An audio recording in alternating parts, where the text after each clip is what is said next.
नमस्ते दोस्तों, मैं हूं रघुनंदन नुगजा और स्वागत है आप सभी का हमारे YouTube चैनल आरवीज कॉमर्स ट्यूटोरियल्स में। दोस्तों, हमारा चल रहा है topic number 5 forms of market और उसमें स्पेसिफिकली आज हम पढ़ने वाले हैं इम्परफेक्ट कंपटीशन और उसमें पहला टाइप मोनोपोली के बारे में। हमने पिछले लेक्चर तक कंप्लीट कर लिया था हमारा परफेक्ट कंपटीशन। परफेक्ट कंपटीशन ऐसा सिनेरियो होता है जिधर बाजार में क्या होता है, मार्केट में बहुत कंपटीशन होता है, मतलब सेलर्स भी ज़्यादा होते हैं, बायर्स भी ज़्यादा होते हैं। इम्परफेक्ट कंपटीशन ऐसे कॉम्पिटिशन्स होते हैं, ऐसे मार्केट्स होते हैं जिधर कंपटीशन लैक करता है, मतलब कहीं ना कहीं कंपटीशन नहीं होता है भी है तो भी थोड़ा कंपटीशन होता है। इसके लिए imperfect competition are the markets which are not showing all the features of a competitive market. एक कॉम्पिटिटिव मार्केट कैसा होता है कि जिधर बहुत सारे सेलर्स होते हैं, बायर को ऑप्शन होता है बाय करने के लिए, वो होता है कॉम्पिटिटिव मार्केट।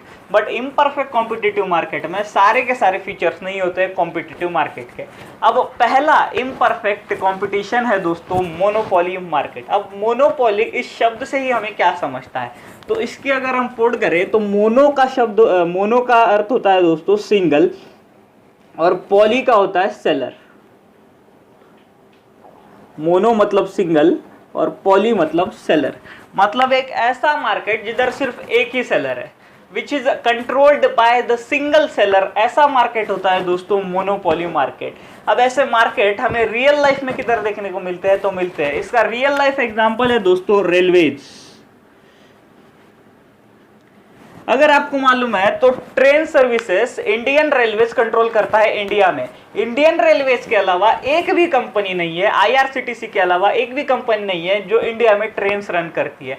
इसके लिए इंडिया में ट्रेन सर्विसेज का या तो फिर ट्रांसपोर्टेशन बाय ट्रेन सर्विसेज की मोनोपोली है, सिंगल सेलर है, मोनोपोली है। किसके हाथ में मोनोपोली है? इंडियन रेलवेज या आईआरसीटीसी के पास में। और एक एग्जाम्पल हम लोग ले सकते हैं दोस्तों माइक्रोसॉफ्ट का।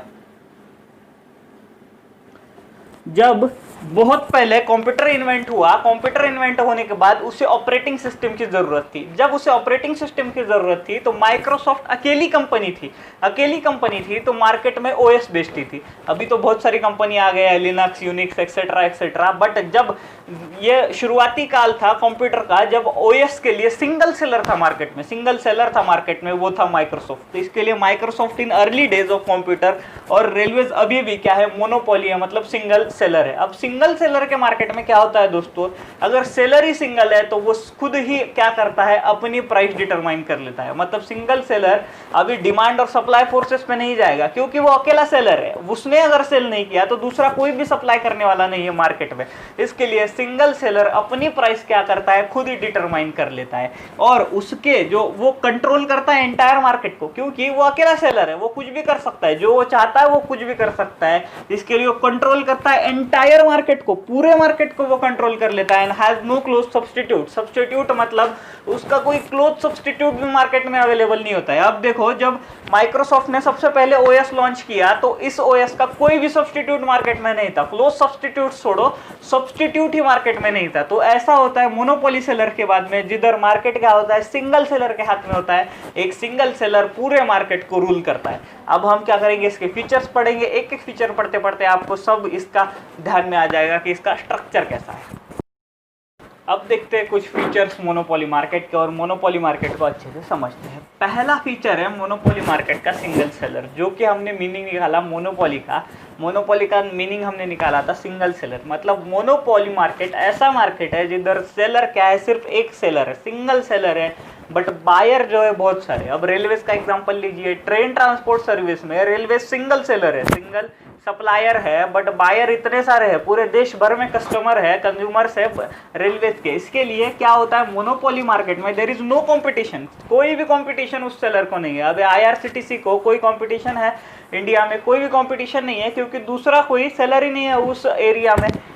therefore there is no competition as there is one seller but buyers are many, but buyers जो होते हैं वो बहुत सारे होते हैं। इसके लिए मोनोपोली मार्केट सिंपल मार्केट है जिधर क्या है, सिर्फ एक ही सेलर है। दूसरा है दोस्तों नो क्लोज सब्स्टिट्यूट। अब ये बहुत इंपॉर्टेंट फीचर आ जाता है मोनोपोली मार्केट का। नो क्लोज सब्स्टिट्यूट मतलब क्या है कि जो चीज, जो कमोडिटी एक मोनोपोलिस्ट बेच रहा है, मतलब जो एक सिंगल सेलर जो कमोडिटी बेच रहा है, उसका कोई भी सब्स्टिट्यूट मार्केट में अवेलेबल नहीं होता है। There is no close substitute, या सब्स्टिट्यूट अवेलेबल होता भी है बट वो क्लोज सब्स्टिट्यूट नहीं होता है। अब ऐसा होता है, इसके लिए लोगों को क्या करना पड़ता है, मोनोपोलिस्ट के पास ही आना पड़ता है, मतलब लोग सब्स्टिट्यूट पर शिफ्ट हो नहीं सकते। इसके लिए क्या होता है दोस्तों, बायर हैज नो चॉइस, मतलब बायर के पास, कंज्यूमर के पास कोई भी चॉइस नहीं होती। अब अर्ली डेज में क्या था, माइक्रोसॉफ्ट एक सिंगल कंपनी थी, सिंगल सेलर था जो ऑपरेटिंग सिस्टम बनाता था। अब अगर माइक्रोसॉफ्ट ही ऑपरेटिंग सिस्टम सिंगल सेलर है तो बायर के पास कोई भी चॉइस नहीं है, इधर वो माइक्रोसॉफ्ट से ले या ना ले उनके पीसी के लिए ऑपरेटिंग सिस्टम, तो इधर बाय फ्रॉम द मोनोपोलिस्ट और नॉट।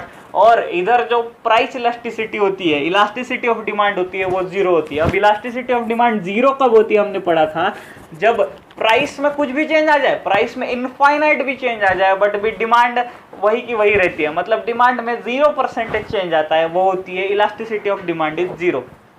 तो इसके लिए क्या होता है दोस्तों कि मोनोपोलिस्ट उसके प्रोडक्ट के लिए कितना भी प्राइस चार्ज कर ले बट बायर उसके लिए कंप्लेंट नहीं कर सकता है।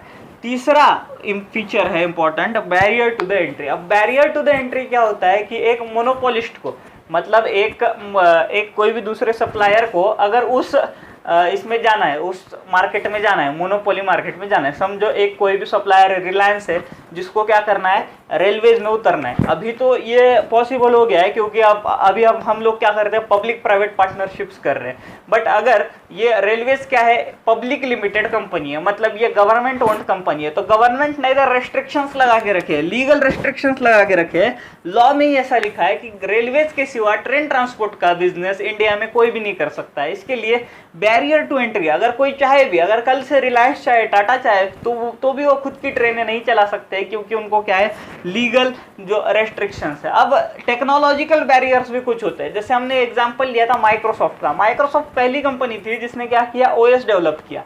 क्यों डेवलप किया, क्योंकि उनकी टेक्नोलॉजी इतनी स्ट्रांग थी कि उनको लगा कि कंप्यूटर चलाने के लिए एक ओएस की जरूरत होगी। तो ये हो गया दोस्तों टेक्नोलॉजिकल बैरियर्स। अब ऐसी टेक्नोलॉजी सिर्फ माइक्रोसॉफ्ट के पास है, किसी दूसरे सेलर के पास नहीं है। तो वो चाहे भी, मतलब अगर एचपी भी उस टाइम चाहता था, कोई दूसरी कंपनी भी उस टाइम चाहती थी कि वो मार्केट में एंटर करे, वो ओएस बनाए, बट वो नहीं बना सकती क्योंकि there are some technological barriers. या तो उन्होंने पेटेंट ले रखा है, या तो उन्होंने ट्रेडमार्क्स ले रखे हैं, एक्सेट्रा एक्सेट्रा। इसकी वजह से क्या होता है कि मोनोपोली मार्केट में सिंगल सेलर के अलावा कोई दूसरा सेलर जो है एंट्री नहीं कर सकता है, बट एग्जिट कोई भी कर सकता है।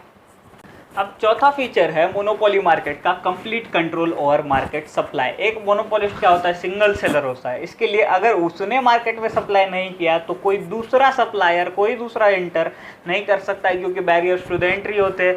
तो ये क्या करता है, मोनोपोलिस्ट का पूरा की पूरा कंट्रोल है मार्केट सप्लाई में, मतलब कौन से टाइम पे कितना गुड्स सप्लाई करना है, अभी ज़्यादा गुड्स सप्लाई करना है, कम गुड्स सप्लाई करना है, ज़्यादा कमोडिटी सप्लाई करना है, इस सब के डिसीजन सिर्फ कौन लेता है, अकेला मोनोपोलिस्ट लेता है। मार्केट की डिमांड इसको इन्फेक्ट नहीं कर सकती। अब हमने परफेक्ट कंपटीशन में क्या देखा था कि मार्केट की डिमांड जैसे प्राइसेस चेंज हो रही थी, वैसे क्या हो रहा था, सप्लाई चेंज हो रहा था, क्योंकि वो परफेक्ट कंपटीशन था। मोनोपोलिस्ट की प्राइस खुद मोनोपोलिस्ट ठहराता है। इसके लिए वो क्या करता है, पूरा कंट्रोल रखता है मार्केट सप्लाई पे, उसको जितना चाहे उतना वो मार्केट में सप्लाई कर लेता है। इसके लिए he has a hold over market as he is sole producer. वो एक अकेला सिंगल सोल प्रोड्यूसर है, इसके लिए उसका पूरा की पूरा कंट्रोल होता है मार्केट के ऊपर।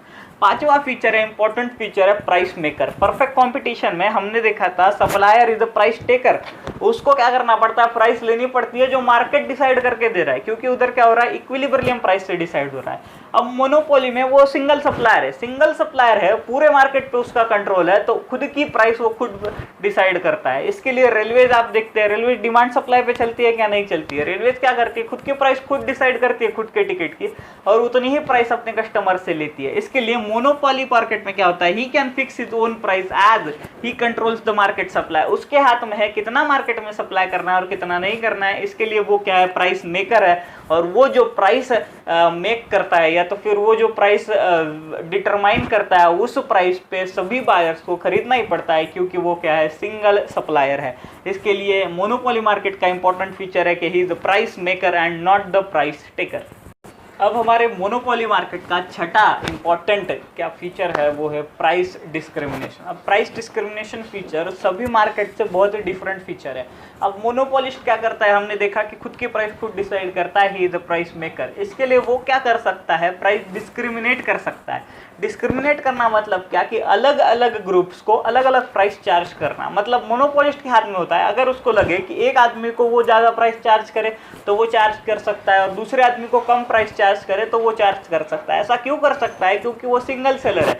अगर एक आधे प्रोडक्ट को मतलब एक आधे को उसने ज़्यादा प्राइस लगा दी और उसने मना कर दिया कि वो बाय नहीं करेगा, तो उसको किधर दूसरे जगह वो सप्लाई मिलेगा ही नहीं। इसके लिए वो प्राइस उसको पे करनी ही पड़ेगी। तो ऐसा होता है दोस्तों प्राइस डिस्क्रिमिनेशन में, जिधर मोनोपोलिस्ट सिंपली क्या कर सकता है, price at different prices to the different consumers. मतलब अलग अलग कंज्यूमर्स को अलग अलग प्राइस एक मोनोपोलिस्ट चार्ज कर सकता है। अब ये किस में होता है, रेलवेज में हम लोग देखते हैं क्लासेस वाइज रेलवे क्या करती है, प्राइस के अपना फेयर जो है वो हाइक करते जाती है। जैसे कि फर्स्ट क्लास का फेयर कम होगा, फिर जो एसी क्लास होगा उसका ज़्यादा होगा, एसी और जो एसी में अपग्रेडेड वर्जन्स हो गए उसका फेयर होगा वो ज़्यादा होगा।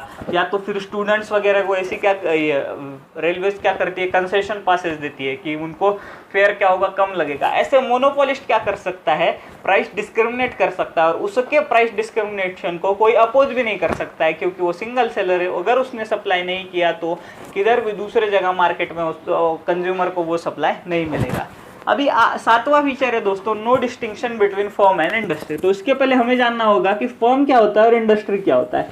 अभी समझिए एक मार्केट लेता है, टूथपेस्ट का मार्केट लेते हैं, एफएमसीजी गुड्स है, टूथपेस्ट का मार्केट। टूथपेस्ट का मार्केट में एक कंपनी है कोलगेट। कोलगेट कंपनी क्या है दोस्तों, तो कोलगेट एक फर्म है। कोलगेट एक फर्म है मतलब कोलगेट एक कंपनी है, और पूरी की पूरी इंडस्ट्री क्या है, इंडस्ट्री है टूथपेस्ट।